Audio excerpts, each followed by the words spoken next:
Welcome to digitalconstructive.com, and in this video we're taking a quick look at the jobs and services you can do with the C-20 HVAC license. Now in the state of California, the C-20 HVAC license is for HVAC contractors. This description is straight from the CSLB website. We've got it linked below. I strongly suggest that you check it out. Now, the vast majority of HVAC contractors in California are doing residential and commercial HVAC work. So this is your HVAC installation, replacement, system maintenance, working on wall heaters, gas and oil furnaces, air duct cleaning, 24/7 emergency services, retrofits, different types of tune-ups, recharge. This could also include preparing bids, budgeting and cost control, your job planning, job costing, estimating, and various plumbing and refrigeration component installations, things of this nature. This is the vast majority of HVAC contractors. They're doing this type of work. Now, in addition to just your basic service and installation work, many HVAC contractors also run and operate wholesale and distribution businesses. So appliance parts, product supply and replacement, inventory management, sourcing products for resale to sell to other HVAC businesses, various regulatory and compliance and safety standards services. And then obviously this is going to include pricing, negotiation, credit services, after sales support. So this is another area of expertise that some contractors that have the C-20 license specialize in.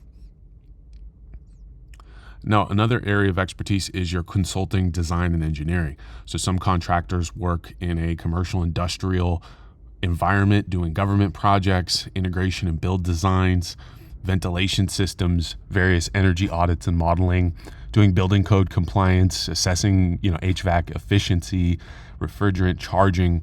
So there's a lot of different areas within the HVAC license for you to pursue if you're interested in that.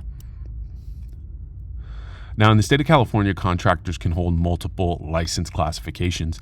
The most common additional license classifications for HVAC contractors are the C-46 solar classification, the C-36 plumbing, the General B, and also the C-38 refrigeration license classification.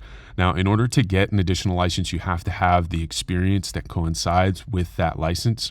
We've got a lot of information about obtaining multiple contractor licenses on our website. I strongly suggest that you check it out.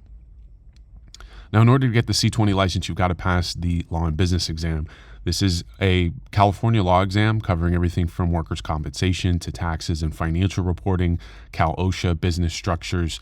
You need to know about labor laws and employee rights, different types of contracts, finances, bidding, and cost control. There's a ton on this exam. We cover everything in detail in our course that you can find in the links below. Then obviously you've got to pass the C-20 trade exam. So this is your standard trade exam covering everything associated with the HVAC trade. So you'll need to obviously know about HVAC systems, design and evaluation, duct systems, HVAC system startups, personal protective equipment, job site safety, mathematics, planning and blueprint reading. There's a ton of stuff on this exam. It's pretty detailed. Our course covers everything in depth. And again, you can find that in the links below this video. The exam will be about 230 questions. It'll be multiple choice, closed book. You'll get about 3 hours to complete it. It'll be taken via computer at a proctored testing facility that you can choose based on your zip code. Now, obviously, you want to make sure your mathematics are going to be tight, so make sure you're comfortable, obviously, with arithmetic, units of measurement, calculating square footages, percentages, and decimals. We have a full math course that covers all of this included in the course as well. Now, in order to get the C-20 license, you got to have at least 4 years journeyman level experience. You'll need USA identification. You'll need a social security or ITIN number, and you'll need a certifier to sign off on your experience.